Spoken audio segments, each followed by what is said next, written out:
Ok, alors bonjour tout le monde. Merci pour, déjà d'être ici. Merci pour toutes les personnes qui ont organisé. Donc, effectivement, je vais vous parler de gravitation, d'impesanteur. Et en particulier, je vais commencer par une introduction sur pourquoi et comment éviter que la physique tombe du ciel. Donc, je représente ici par cette image de parachutage, de formule qui peut-être évoque des choses. Il se trouve que pour moi, cette image, c'est finalement la raison pour laquelle je me suis orienté vers la recherche sur l'enseignement de la physique. Et en fait, au lycée, puis encore à la fac, j'avais vraiment mal vécu le fait qu'il y ait beaucoup de savoir qui soit considéré comme majeur et qui était pourtant donné à admettre sans justification. Alors, ça fait écho déjà un petit peu aux questions qui étaient posées tout à l'heure sur le lien entre la Terre et la chute, etc., dont on va reparler. Voilà, donc la gravitation, c'est un exemple, mais il y en a d'autres, notamment il y en a un qui est particulièrement impressionnant, et je vais en parler un petit peu, c'est l'héliocentrisme, alors parmi d'autres. Hein. Mais par exemple, en ce qui concerne l'héliocentrisme, donc ça fait 3 ans que j'enseigne à l'INSPE de Toulouse, et les étudiants qui arrivent donc en master enseignement physique-chimie, donc qui ont fait quasiment 10 ans de physique, hein, du collège jusqu'au master. Et finalement, quand je demande les justifications pour l'héliocentrisme, bah, il y en a très peu, voire souvent, enfin presque aucun, qui est capable de me donner une justification de pourquoi l'héliocentrisme plutôt que le géocentrisme. Alors, je dis pas du tout ça pour les remettre en cause, mais plutôt pour questionner l'enseignement qu'ils ont reçu. Euh, et finalement, ça implique que finalement, si on n'en parle pas, ça veut dire que quand ils vont enseigner l'héliocentrisme, ça va être un peu comme un texte sacré qu'eux-mêmes vont croire sur parole sans forcément connaître d'arguments. Et finalement, ils vont demander à leurs futurs élèves de croire sur parole aussi. Et ça, il me semble que c'est un gros problème pour plusieurs raisons dont je vais parler, mais en particulier parce que quand on enseigne, qu'on le veuille ou non, qu'on s'en rende compte ou pas, en fait, on transmet toujours une certaine conception de sa discipline, ici en l'occurrence de la physique. Et si on banalise le fait de parachuter des idées comme ça, comme l'héliocentrisme, comme la gravitation, bah, finalement, on véhicule l'idée que la science, la physique, c'est une croyance, c'est un acte de foi.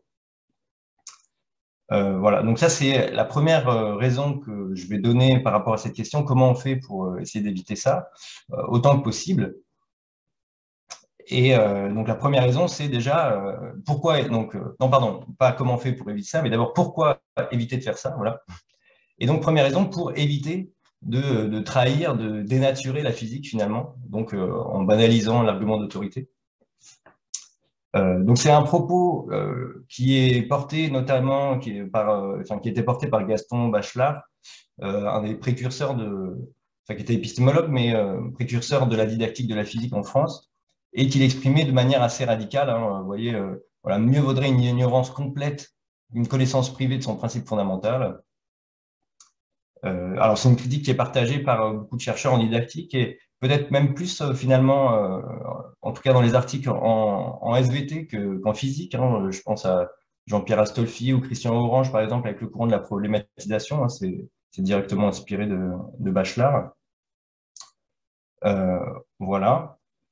Donc voilà pour une première raison. Alors une autre raison, c'est qu'en général, quand on parachute un savoir de manière décontextualisée, souvent on passe à côté de sa dimension culturelle en fait.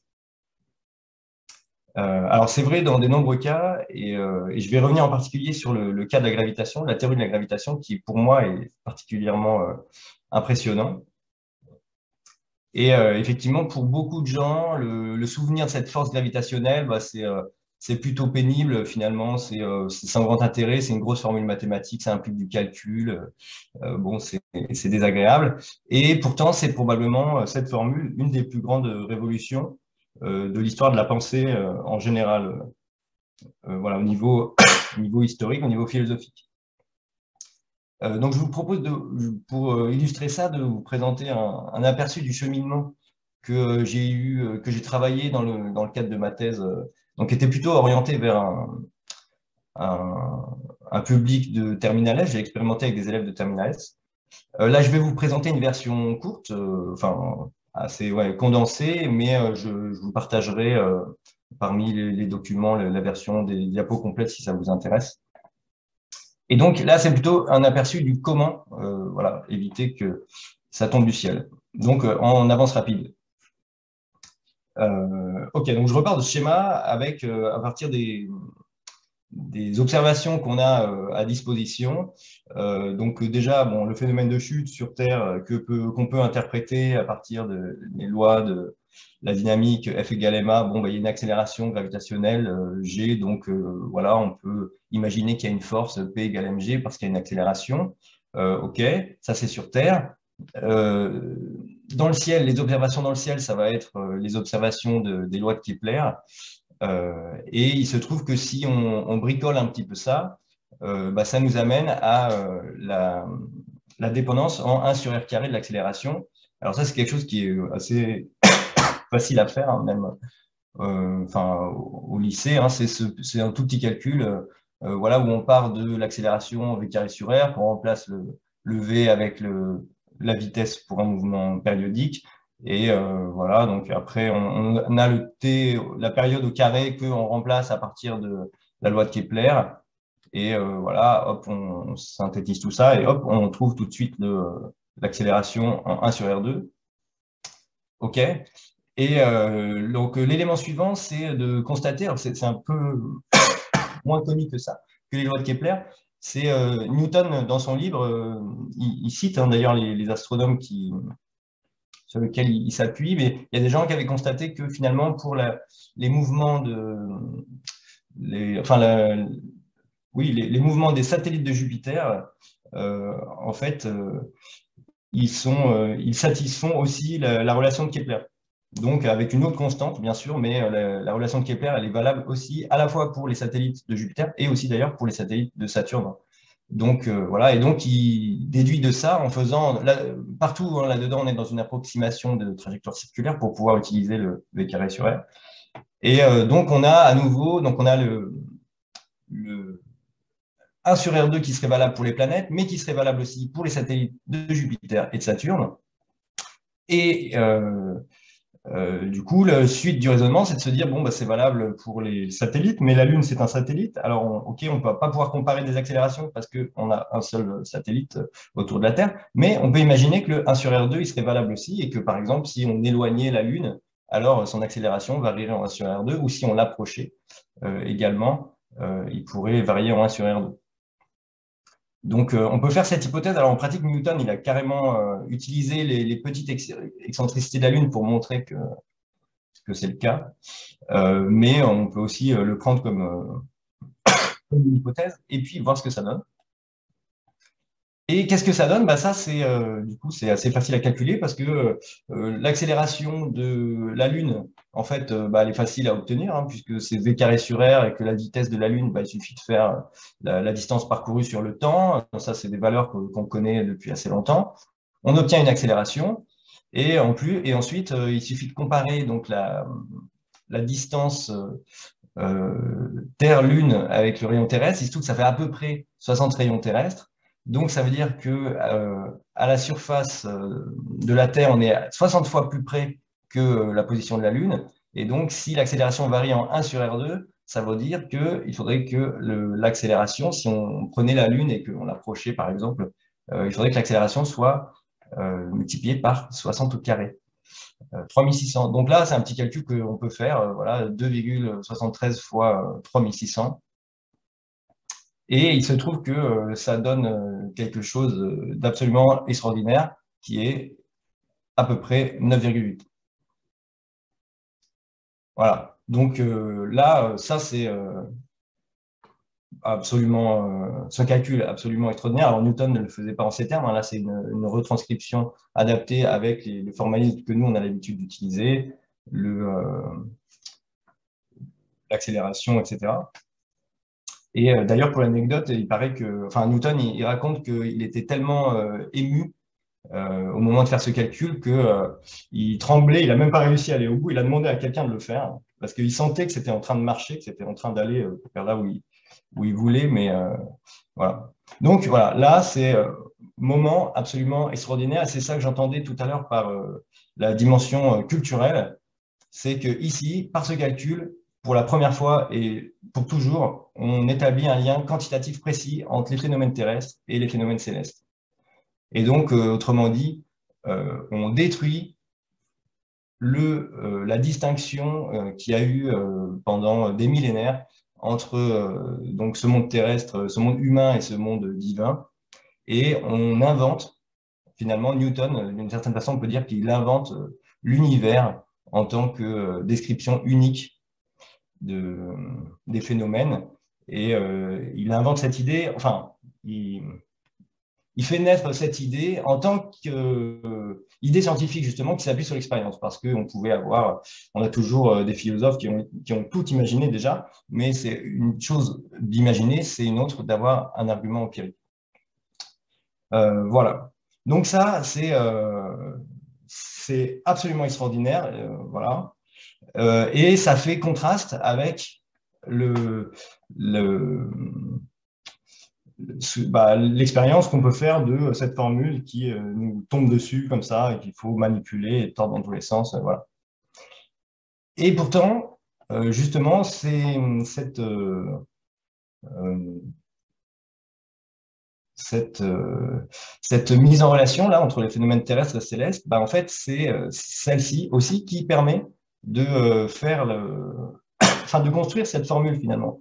Et alors, on pourrait le faire proprement. Là, je vais pas prendre, je vais pas le faire aujourd'hui, mais vous pourrez le voir par ailleurs dans d'autres documents.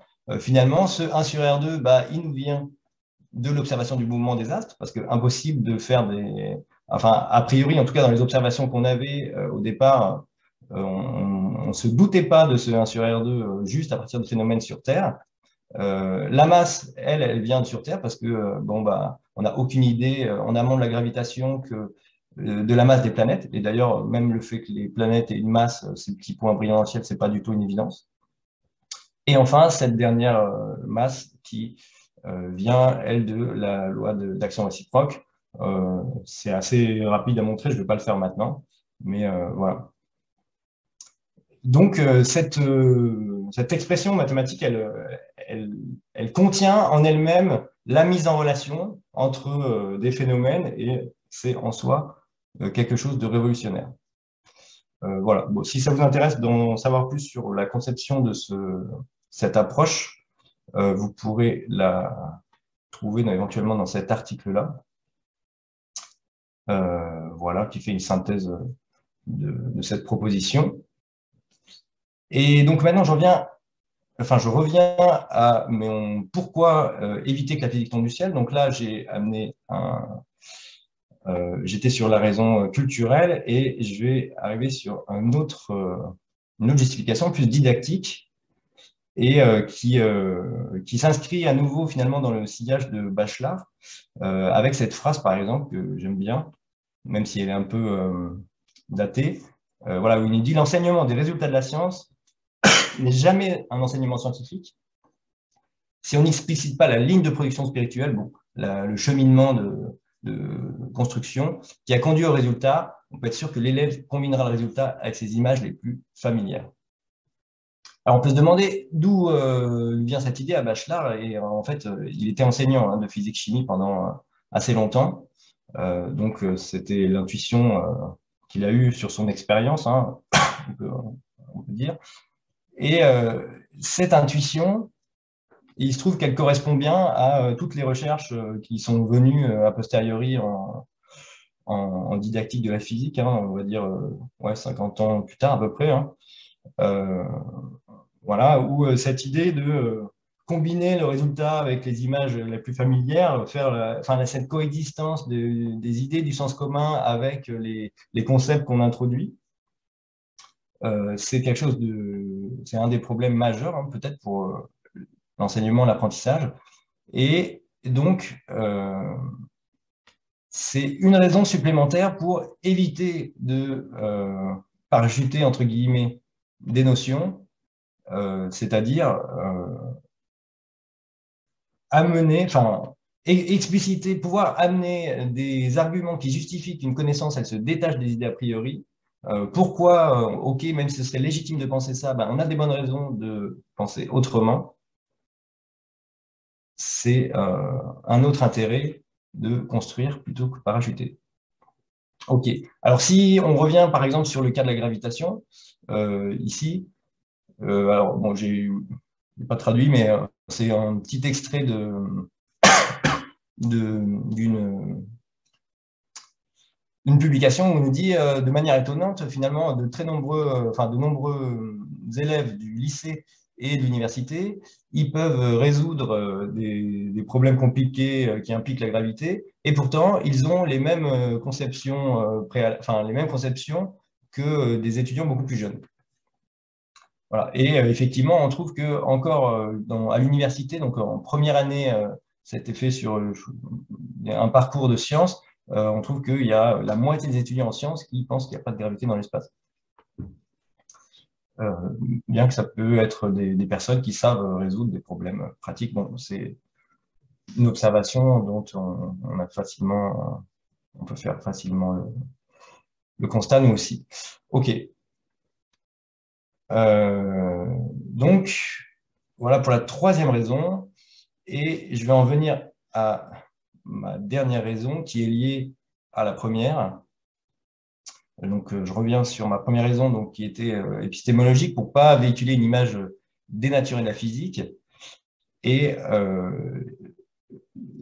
enfin, la proposition, le propos, c'est de dire que finalement, si on parachute trop souvent des concepts, quelque part, donc comme je disais tout à l'heure, ça banalise l'argument d'autorité et ça habitue à donner à ces savoirs le statut de croyance qui repose finalement sur la confiance qu'on a en la science ou bien qu'on n'a pas. Et le problème, c'est que ça implique des remises en question de connaissances scientifiques si finalement elles sont considérées comme des croyances. C'est facile de ne pas croire une information si elle a le statut de croyance. Voilà. Donc ça, c'est ma dernière raison. Et alors, pourquoi je dis que c'est une raison qui est politique? C'est parce que, en fait, on pourrait se dire, bon, bah, finalement, c'est pas tellement grave si les élèves n'ont pas d'argument pour la Terre ronde plutôt que la Terre plate ou l'héliocentrisme, etc. Mais ça a des conséquences sur cette ambiance de remise en question des connaissances qui peuvent être, comme je le disais là, donc socialement délétères. Et un exemple qu'on a de ça, c'est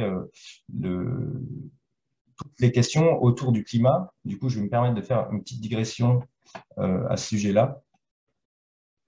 Et voilà, ces remises en question là, pour donner des ordres de grandeur, hein, par exemple aux États-Unis, hein, il y a un tiers des 18-24 ans qui pensent que la Terre est plate, il y a un tiers de la population qui rejette l'héliocentrisme, la moitié qui rejette la théorie de l'évolution, ou encore un chiffre auquel je ne m'attendais pas personnellement, il y a 2 tiers de la population qui rejette le Big Bang, par exemple. Donc c'est quelque chose de massif. Et bon, selon les connaissances, ça a plus ou moins de conséquences, mais en ce qui concerne le climat, bah, on sait que ça a des conséquences qui sont celles qu'on connaît hein, dans l'histoire encore récente. Là, donc, voilà, le fait de finalement ne pas prendre au sérieux des problèmes actuels et des projections scientifiques actuelles. Donc, ben voilà, bon, on connaît bien l'histoire des États-Unis. Le cas de l'Australie aussi, hein, où il y avait finalement des, des personnes influentes climato-sceptiques, allaient jusqu'à dire qu'il s'agissait d'un complot de l'ONU, etc.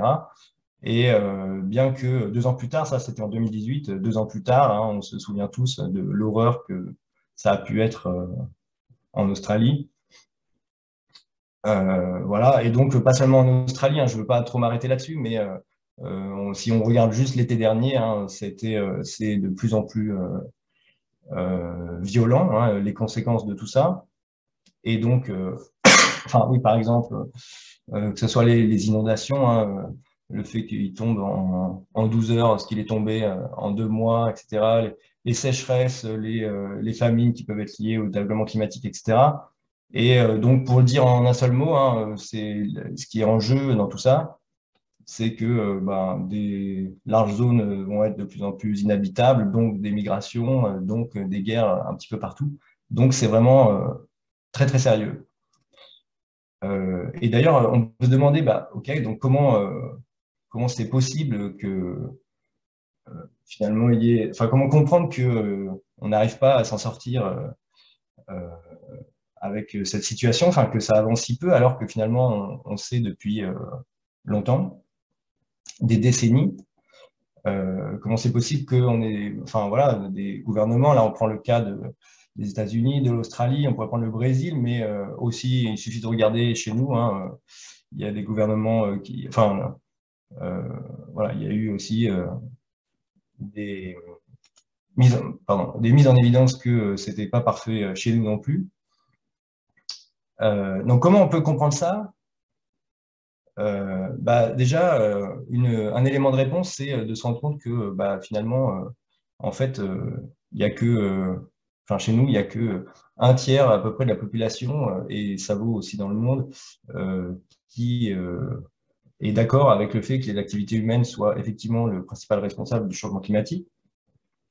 Donc voilà, un autre facteur, je ne vais pas m'arrêter trop là-dessus, mais je souhaitais quand même prendre un petit temps pour faire une parenthèse là-dessus. Bon, parmi les facteurs, il y a aussi toute la question des lobbies et de l'industrie de la désinformation, hein, ouais, je vous invite à voir si vous ne l'avez pas déjà vu ce documentaire, La fabrique de l'ignorance, qui montre très bien comment euh, comment cette désinformation a été orchestrée pour en arriver là, notamment aux États-Unis, hein, ce qui fait que on arrive à la moitié de la population aux États-Unis qui, qui remet en cause l'influence humaine sur le climat.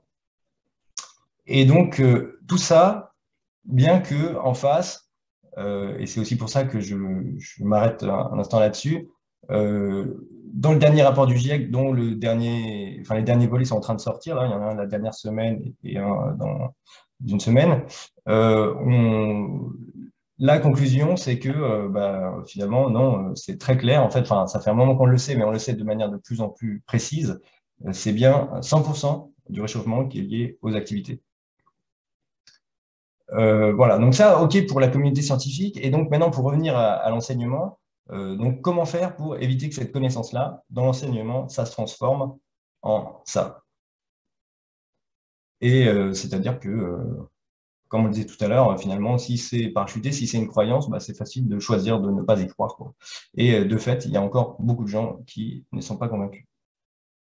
Donc voilà, ça, il se trouve que c'est mes recherches en ce moment sur comment éviter que la physique du climat tombe du ciel et plus précisément, euh, on pourrait dire comment construire le lien entre le réchauffement et les émissions de certains gaz.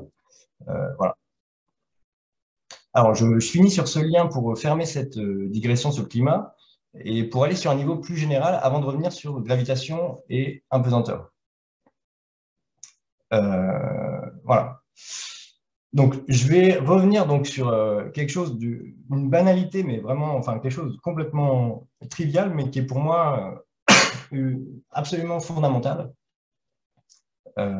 C'est cette idée que, voilà, deux phénomènes, ils peuvent être, enfin, soit ils ont un lien, soit ils n'ont pas de lien. Voilà, bon, c'est une évidence, ok. Je dis ça pour, vous allez voir, je vais l'utiliser tout le temps, en fait, jusqu'à la fin, là, maintenant. Et ça reprend cette idée de Poincaré où il dit carrément, bah, pour lui, la science, c'est un système de relations. C'est le fait de rapprocher des faits que les apparences séparées, voilà, bien qu'il y ait une parenté naturelle cachée. Voilà. Il me semble que, enfin, Poincaré en général et en particulier sur ce point-là, c'est très, très éclairant et en particulier pour l'enseignement. Et en particulier relativement à mon propos sur le parachutage. OK. Voilà. Donc, comment éviter que la physique tombe du ciel? Eh bien, en construisant des liens autant que possible pour enfin, en amenant des arguments pour construire ces liens. Voilà. Alors, un petit exemple, avant d'aller sur la gravité, juste sur la sphéricité de la Terre, où bah, finalement, souvent, pareil, quand je questionne mes étudiants, bah, c'est pas tellement évident pour eux d'aligner des arguments pour cette explication.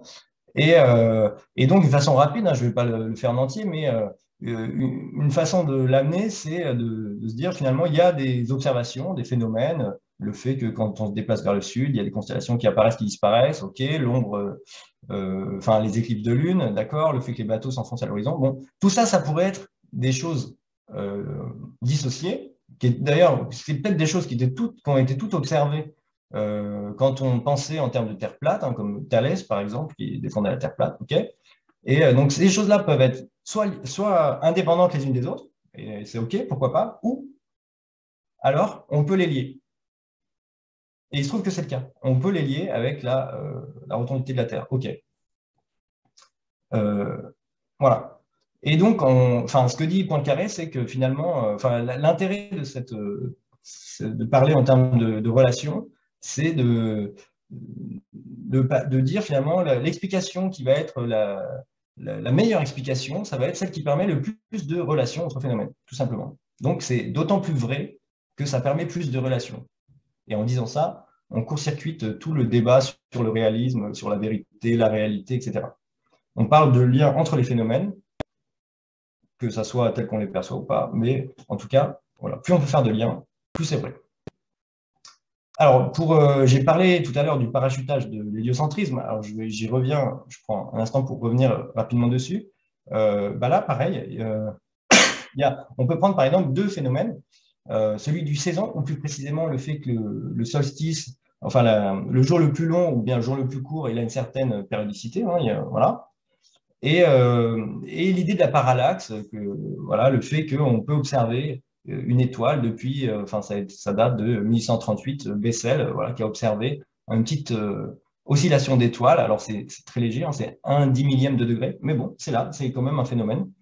Et voilà. Donc a priori, ça, c'est pas du tout facile de faire le lien, mais il y a quelque chose qui nous met sur la voie quand même, et tout va se passer là, c'est que bah, l'oscillation de l'étoile, sa période, c'est 365 jours.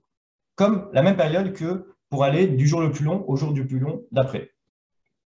Donc ça, bah, comme je disais tout à l'heure, il y a deux choix. Soit c'est voilà, c'est une coïncidence, soit c'est comme ça, soit il y a un lien. Et il se trouve que la description héliocentrique, elle nous permet de faire ce lien. Voilà, ce que la description géocentrique ne permet pas. Donc, bah, enfin, il y a une façon, par exemple, toute simple de faire, même avec des élèves très petits, que moi j'aime bien, je le fais très rapidement, mais c'est le truc avec le doigt, là, c'est qu'on met le doigt et on ferme un œil et puis l'autre, et puis on voit notre doigt bouger par rapport à ce qui est derrière. Et après, il suffit de dire, bah, finalement, notre œil gauche, c'est janvier et notre œil droit, c'est juillet. Et on peut imaginer ce mouvement d'oscillation, là, pour faire la parallaxe. Voilà, on arrive à cette petite animation-là. OK. Donc voilà, là, il y a deux possibilités. Soit ces deux phénomènes-là, bah, c'est une coïncidence incroyable parce que l'étoile qui a des milliards de kilomètres de nous, eh ben, son oscillation, il se trouve que c'est pile poil une valeur qui correspond à un phénomène périodique chez nous. Bon, ça semble quand même bizarre. Ou alors, il y a un lien géométrique qui est très clair en fait, hein. Quand on regarde l'inclinaison de la Terre, etc., plus la parallaxe qu'on vient de voir, bon, bah, voilà, c'est lié. Donc, pareil, ça clôt aussi ce débat sur pourquoi l'héliocentrisme, alors que finalement, le mouvement en général dépend du référentiel. Oui, c'est vrai, on peut décrire dans le référentiel qu'on veut, et ça marche, mais par contre, il se trouve qu'il y a une description du mouvement dans lequel on peut faire plus de liens entre phénomènes. Et finalement, ce que nous propose Poincaré, c'est de dire, bah, une explication où on peut faire le plus de liens, bah, c'est celle-là qu'on va considérer comme le plus vrai. Cette petite phrase que j'aime bien, où il nous dit, voilà, une théorie physique, elle est d'autant plus vraie qu'elle met en évidence plus de rapports vrais, plus de liens, plus de relations. Si l'une nous révèle des rapports vrais que l'autre nous dissimule, on pourra néanmoins la regarder comme physiquement plus vraie, puisqu'elle a un contenu plus riche. Et voilà. On n'a pas besoin de parler de réalité, de machin. Voilà. C'est juste, est-ce qu'on peut faire plus ou moins de liens? OK. Donc, voilà pour l'héliocentrisme. Et j'en reviens, enfin, vous dites que peut-être je parle beaucoup d'autres choses que ce qui était le sujet, mais ça y est, j'y viens. Gravitation, apesanteur. Alors, j'avais pris comme exemple, voilà, dans tout à l'heure, j'ai parlé de gravitation, force gravitationnelle. Là, je vais revenir sur quelque chose de, encore en amont, hein, avant de parler de la force gravitationnelle, etc. Et en particulier, je vais parler de ça en pensant au niveau collège. Voilà. Donc, en général, on l'a vu tout à l'heure, et c'était une des questions qui était posée, hein, cette idée de lien entre la chute et la présence de la Terre, eh ben, c'est pas évident. Et ça a été posé après la présentation sur le DOI. Et effectivement, alors, Laurence a présenté des problèmes elle voit, enfin, son analyse sur le DOI, que je partage complètement. Et moi, je rajouterai une critique, enfin, une critique, ouais, un point de vue qui, pour moi, qui est un peu rédhibitoire par rapport au DOI. C'est effectivement, ça correspond aux questions, c'est le fait que bah, le lien à la Terre, il est parachuté, quoi. Et voilà, c'est pour ça que j'ai essayé de vous donner de vous expliquer les raisons en amont de pourquoi je pense que c'est un énorme problème de parachuter trop souvent, et ça fait partie des exemples. Voilà, alors ce problème-là, il était détecté depuis le début, hein. Moi, j'ai découvert le DOI dans ce bouquin, Construire des concepts en physique, là, de Welbarré et Lemaignan, donc c'était il y a presque 20 ans, hein, c'était en 93. Et déjà dans le livre, il nous disait, enfin, ils avaient bien conscience, hein, il nous disait le tour de force intellectuel qui consiste à avancer l'hypothèse que c'est la Terre. Voilà, ça ne doit pas être négligé. Quand on est à l'écoute des élèves, on voit qu'il y a là un obstacle cognitif majeur. Et donc là, il y a un propos d'élève, ah oui, c'est la Terre, mais bon, il faudrait qu'on le démontre parce qu'on le sait, on l'a appris, mais voilà. Donc ça correspond peut-être à des choses que vous avez pu voir dans votre expérience d'enseignant, d'enseignante. Voilà. Voilà. Donc ça, pour moi, c'est un gros problème, quoi. Enfin, c'était vraiment l'objet de mon travail, et du coup, à partir de là, je ne pouvais pas accepter le DOI. Et donc, comment on peut faire? C'est une question qui a été posée tout à l'heure. Ok, comment on peut faire pour établir ce lien? Eh ben, c'est ce que je vais vous présenter maintenant. Enfin, vous présenter une proposition assez rapide, hein, vous allez voir. Ok. Et donc, avant de parler d'attraction et d'interaction, on va parler d'action. Et je vais vous proposer une proposition, une suggestion de définition pour action. Ah oui, alors avant de rentrer là-dedans aussi sur la question de la force, juste une autre petite citation, hein, quand on dit que c'est pas évident que ça soit lié à la Terre. Voilà, ça c'est carrément des propos d'étudiants en licence de sciences, hein, voilà, des élèves, c'est quelque chose de fréquent, hein, mais des étudiants pardon, qui pensent que bah oui, quand on lâche, il n'y a pas de force. Donc s'il n'y a pas de force, il n'y a pas besoin de la Terre, quoi. Donc une autre façon de montrer que le lien n'est pas du tout évident. Ok, alors force, action mécanique. Donc je vous présente une proposition là qui est inspirée entre autres de Ernst Mach, enfin, dans un article sur les forces qui vient aussi d'un autre article, enfin bref. Alors, force, action mécanique, pour moi, la distinction, elle n'est pas, enfin, elle est pas forcément, enfin, c'est pas là où il y a le plus d'intérêt. On peut la faire, hein. Je vais la faire d'ailleurs après, mais déjà, si vraiment on revient vraiment au phénomène, et pourquoi on a tant de mal à définir l'action, etc., c'est parce que bah, précisément, c'est pas un phénomène en fait, c'est déjà une interprétation, ou du moins c'est une mise en relation.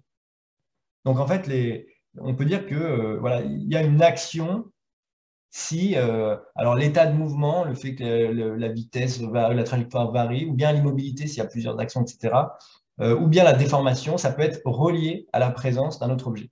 Ça, c'est très concret. Il y a quelque chose de concret, la variation du mouvement d'un côté ou la déformation, et de l'autre, la présence d'un autre objet, et le fait qu'on puisse les relier. C'est comme tout à l'heure, est-ce que c'est indépendant ou est-ce que c'est lié? Bon, bah, il n'y a qu'une seule réponse à cette question-là, mais elle ne vient pas forcément immédiatement. En particulier pour la chute, le fait de relier la chute à la présence de la Terre, bah, c'est pas du tout évident en fait. Et on peut penser à plein d'autres choses. On peut penser à la présence de l'air, on peut penser à d'autres circonstances qui sont partout à la surface de la Terre, mais qui n'ont pas besoin d'impliquer la Terre en entier, etc. Voilà. Et donc après, bon, s'il faut faire une distinction entre action, mécanique, force, etc., je dirais que, enfin souvent, en tout cas, tel qu'on l'utilise, on utilise action mécanique en premier et que c'est un peu une version qualitative voilà, du lien entre les deux. Il y a une action, il y a un lien entre la variation du mouvement et la présence d'un objet. OK?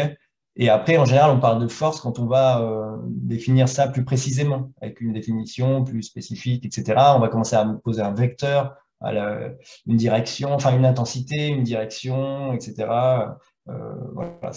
Mais pour moi, c'est plus une relation de précision, une relation. Enfin, l'action mécanique de la force, c'est une relation entre deux choses, et la force, c'est une précision de cette relation. Et je dirais pas que la force, c'est une modélisation de l'action mécanique quelque part. Enfin, même le terme modélisation, moi, je l'aime pas trop en général, mais voilà. Dans les deux cas, on est dans l'interprétation, puisqu'on parle de mise en relation. Donc, on est dans l'abstraction dans les deux cas. L'action mécanique, c'est une abstraction. On fait un lien entre deux choses. La force, c'est une abstraction plus précise. OK. Alors, donc maintenant, si je reviens, donc gravitation à pesanteur. Bon, le lien donc entre chute des objets, présence de la Terre, ok, pas du tout évident a priori. La chute, donc on associe dans le langage courant en termes de gravité. Du coup, c'est légitime de dire si la chute, enfin la gravité c'est lié à la chute, s'il n'y a pas de chute, il n'y a pas de gravité. Dans l'espace, manifestement, les astronautes ils chutent pas, donc il n'y a pas de gravité dans l'espace. Ok. Voilà pour resituer un peu le contexte. Et, alors, par rapport à ça, il existe déjà plusieurs propositions, notamment, alors je ne vais pas m'arrêter dessus spécialement, mais il y a des propositions intéressantes dans un article de 2014 d'Annie Lohner pour faire le lien entre les deux. J'y reviendrai peut-être après. Et dans cet article, et d'ailleurs dans d'autres, hein, c'est assez courant d'utiliser, pour essayer de faire le lien, d'utiliser l'histoire du canon de Newton, là, le fait d'avoir les différentes trajectoires, de voir la continuité. Alors ça, je trouve ça super intéressant, mais je pense qu'il y a un problème. Et d'abord, avant d'entrer dans ce problème,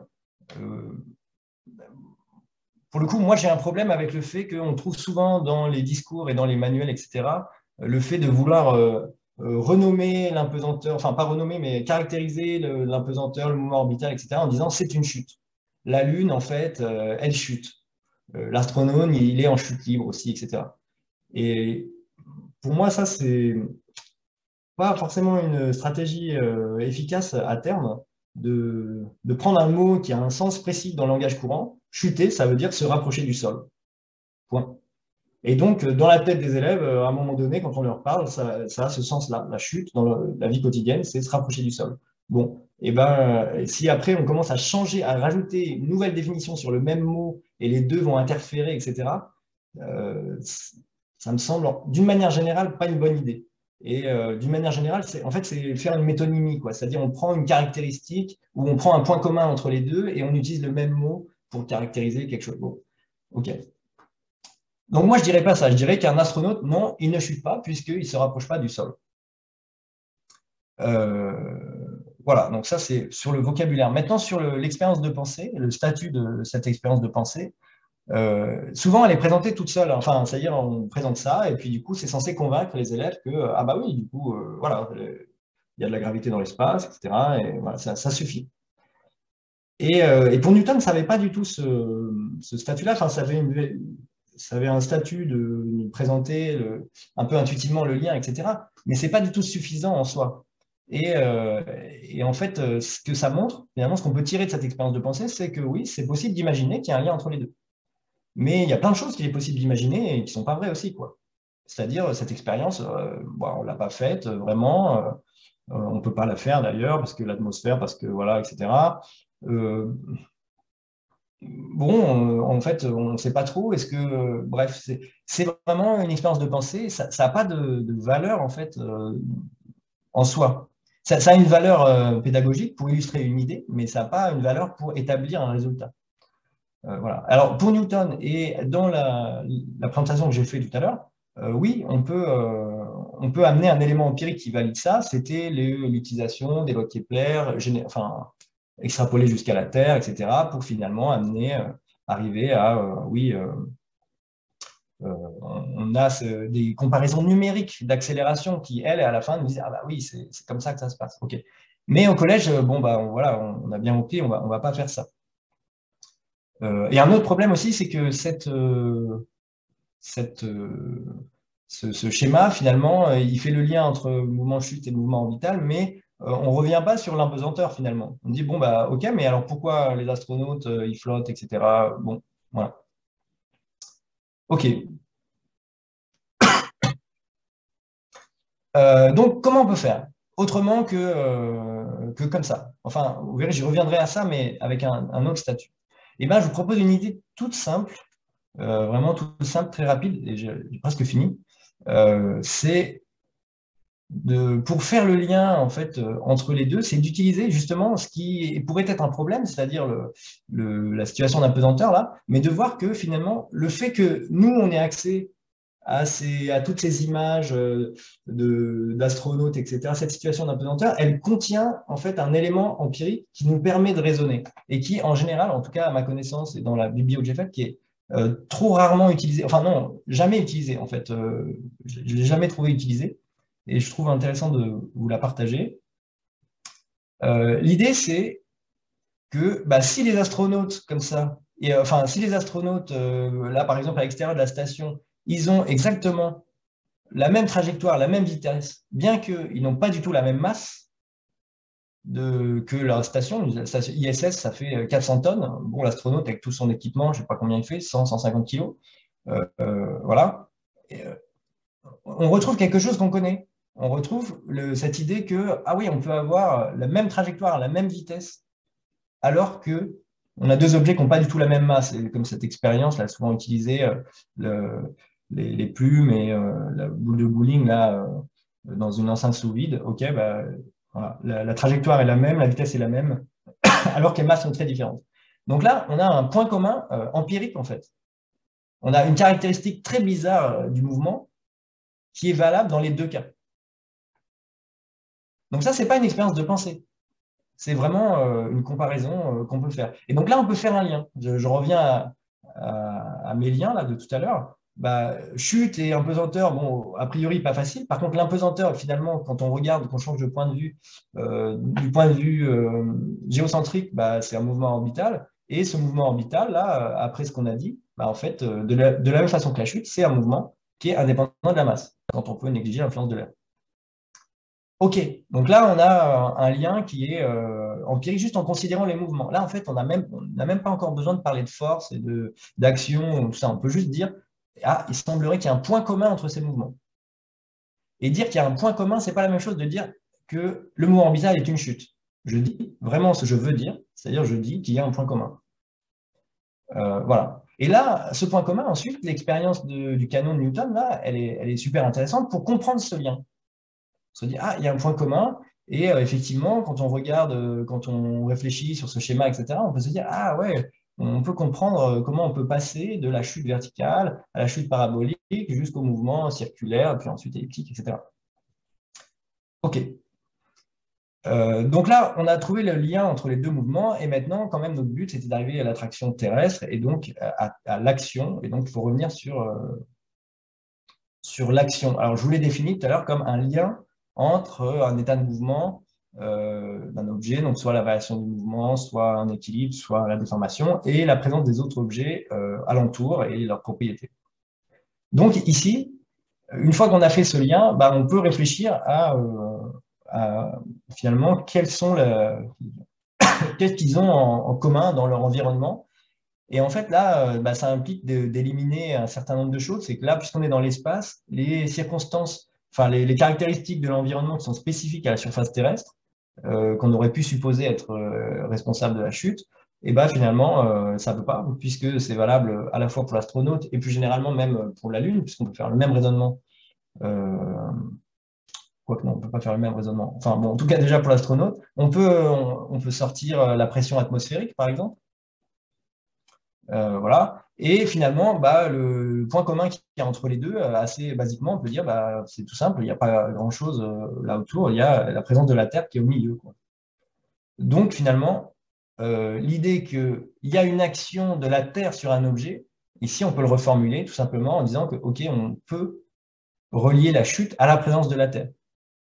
Et ça, on peut le faire parce qu'on a relié au mouvement orbital aussi. Et que c'est le seul point commun entre l'objet qui chute et l'astronaute en mouvement orbital, c'est la présence de la Terre. Ce qu'on n'aurait pas pu dire si on n'avait pas fait le lien avec le mouvement orbital.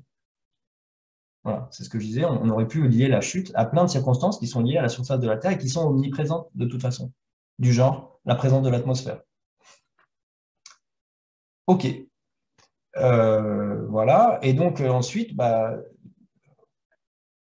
donc là, on est sur voilà, pour la gravité, donc cette action de la Terre sur la chute, on pourrait appeler ça éventuellement après la force de gravité, etc. Ça, c'est du vocabulaire. Et finalement, le mouvement orbital, il peut être lié à la chute, c'est ce qu'on a vu.